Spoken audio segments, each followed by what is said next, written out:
Hello again everyone and welcome back to another bad movie review with the Unsavory Heroes, where we watch bad movies so you don't have to. I'm Thadakonda, and this week we continue our march towards the holidays with our next iteration of Christmas classics. We've already covered the way most Americans begin the holidays with Black Friday, and so this week we're going to cover the man that this whole season's all about, Santa Claus. And no, I'm not talking about the Tim Allen version. Guy was huge. I'm talking about the Goldberg version. Goldberg! not the Mighty Ducks Goldberg. I'm talking about Bill Goldberg and the masterpiece that is Santa's Sleigh. I have seen this movie once before, but it was a long time ago. And really all I remember is the very opening scene, and that's worth it just by itself.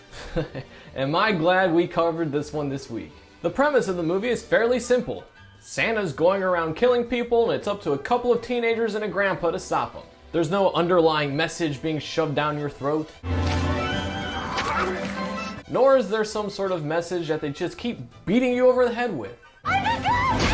It just cuts right to the chase and doesn't stop. But just how bad is this movie, you ask? Well, as you all know, there's only one way to find out. So strap up your reindeer and get ready to receive the gift of joy as we take a trip around Santa's sleigh. This movie wastes no time in getting to the insanity. A wealthy family with seemingly no morals is having dinner when Santa comes crashing through the chimney. The scene gets even better as he takes all of them out in just the best ways. You could not ask for a better opening to a movie like this than with what we got. From the fairly noticeable names to James Caan to even the dialogue being pretty funny, this is exactly what you need for a movie with a premise as ridiculous as this. After that mayhem, we get our opening credits, which has an illustrated explanation of how Santa came to be and the countdown to modern day.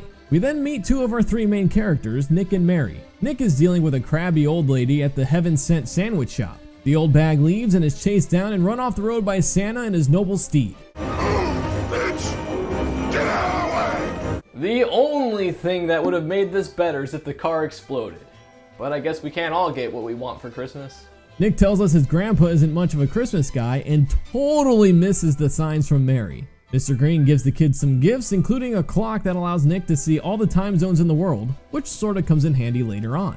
Mary offers Nick a ride home, but he's a complete dumbass and declines, deciding to ride his motorized scooter instead. Don't get me wrong, if I had one of these puppies, I'd be rocking the shit out of that. However, I don't think I'd be dumb enough to pass on someone who's totally interested in me. Nick gives his explanation about not liking Christmas, something about it being disappointing and how he never got what he wanted. It's really a stupid reason once we find out information later on. We get to see the inside of Nick's house, which includes a door that has 4 locks. Our main character sits down to have a sandwich while watching, and I'm not making this up, AsianHousewives.com Christmas Eve Bowl. What the Although to be fair, To be fair,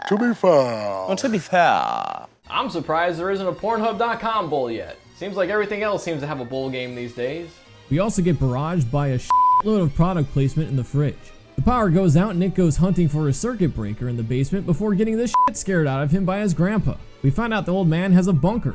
You trying to get these girls down in the bunker? And then the geriatric slaps a portable record player onto his grandson's back. Nick fires off an explosive chestnut from a nutcracker, and we get to see the grandpa's sex dungeon. It's a little odd that Nick didn't know about the bunker his grandpa's been making. From what we know so far, the two of them seem pretty close. And from the information we've been given, we don't know if Nick has any parents and he's grown up his entire life with his grandpa. We don't know if he's here just for a weekend away from his parents, or if he's on break from school. We're not given any information other than he and his grandpa are close. There is no reason for us to believe he did not know about this room being built. You cannot make something like this underneath your house without making any noise throughout the course of the day. Santa gets held up while collecting donations and just goes to town on the mugger before taking out the trash. Grandpa gives his tagline, The only worthwhile gift is a practical one. after giving Nick a tiny flashlight. He then farts in his grandson's face. Savage. Nick presses his grandpa about why he hates Christmas so much, so the geezer pulls out this massive book from this massive safe that was hidden in the floor of his closet. You just know this guy has some shady shit hiding in this thing. I don't even want to begin to wonder what he has in there. Grandpa reads off the history of Christmas. So the story goes there have been only 2 immaculate conceptions in the history of mankind.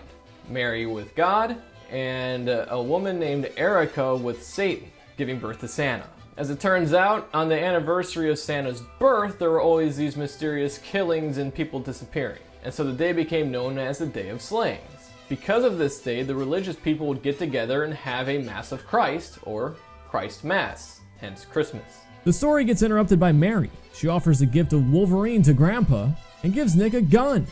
I don't mean to sound ungrateful, but what are you Sweet Jesus, have the times changed since the early 2000s. It's not actually a gun, but a Transformer toy. Cut to the local church where Pastor Timmons is guilting people into giving money to the church for Christmas. The preacher finds his way to the local gentleman's club and is followed by Santa. For whatever reason, the bouncer won't let him in, so Kris Kringle takes matters into his own hands. Father Christmas gets inside the club and immediately takes out the bouncers, the bartender, and a truck driver before burning the place down.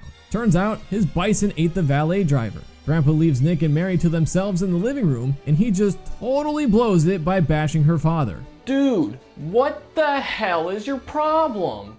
You blew it! Grandpa readjusts the nutcracker from earlier, and Nick continues reading the story of Christmas. We get this amazing stop-motion segment explaining how Santa went from son of Satan to being the giver of gifts. So it turns out the old man made a deal with Santa, basically boiling down to a curling contest. Whoever got their rock closest to the hole without it getting in would be the winner. If Santa won, the old man would have to go to hell. If the old man won, Santa would have to stop his day of slayings for 1,000 years and make it into a day of joy. Satan went first, got it on the lip of the hole, the old man went second, knocked it in, and he won. Nick comes to the conclusion that this bet happened exactly 1,000 years ago, and suddenly he believes his crazy grandpa. Nick has a chat with a Santa tracking website to see if the tracker is real, and we get this glorious exchange of texts. The next day,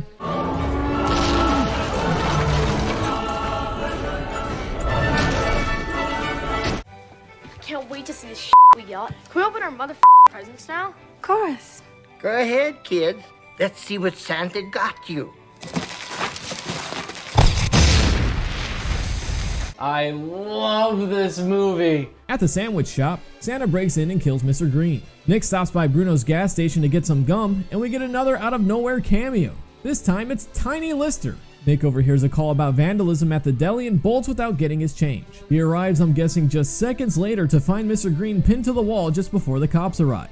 The timing of this whole sequence makes absolutely no sense. How far away is this gas station where Nick shows up moments after this scene took place? Not only that, how long did it take the cops to get here? The police take Nick down to the station and there are two officers named Cock and Bush. This bit goes on for way too long. Nick tries to explain the story of Santa to the captain, and for obvious reasons, he doesn't believe him. However, we do get a time clock of Nick thinking 7 p.m. will be when all the madness will stop because that's when Christmas Day will be over on the North Pole. Just after leaving, Santa comes in and cleans out the police station. Mary and Nick get pulled over, but it turns out it's Santa driving the police cruiser. We then get a lesson in how not to handle a firearm, as Nick continuously points the gun at Mary, although she's kinda at fault with all the swerving she's doing. Nick ends up blasting Santa and the two get away without a single hearing issue. The two get into Grandpa's sex shelter, but some carolers stop by. And if you hate carolers, so does Santa.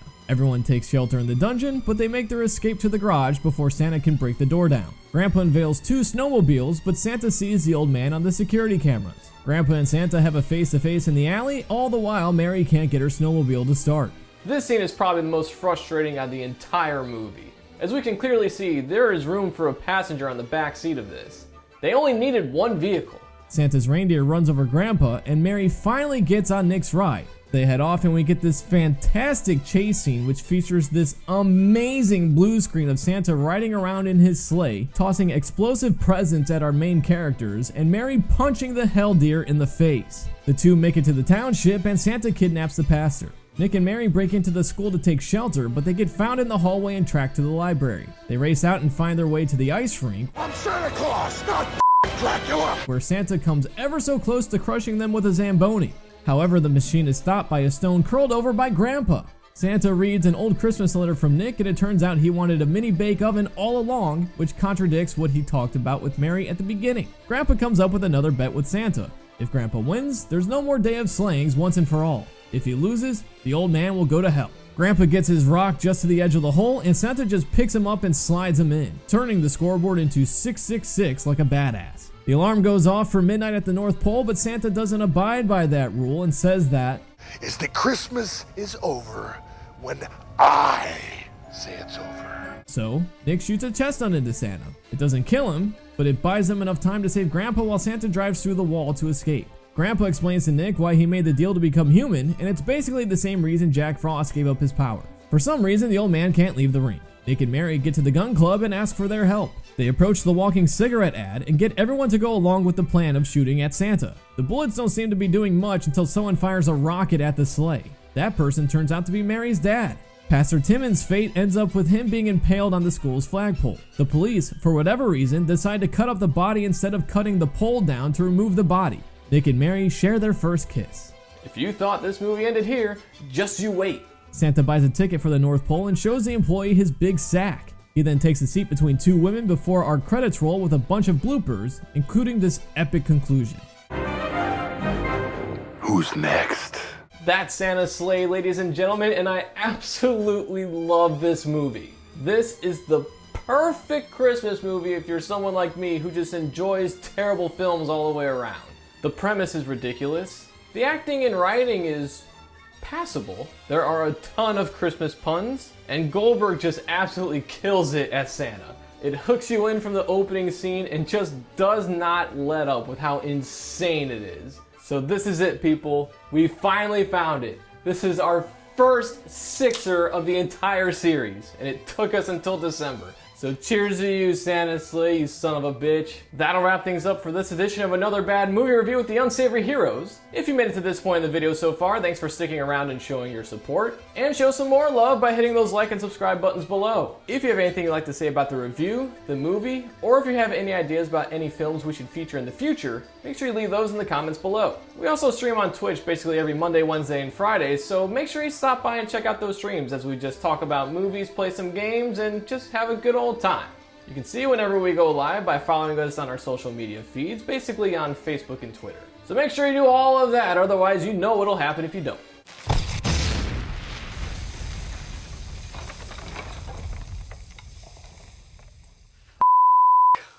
I'm Thad Akonda saying thanks for stopping by, and we'll see you next time here on Another Bad Movie Review with the Unsavory Heroes.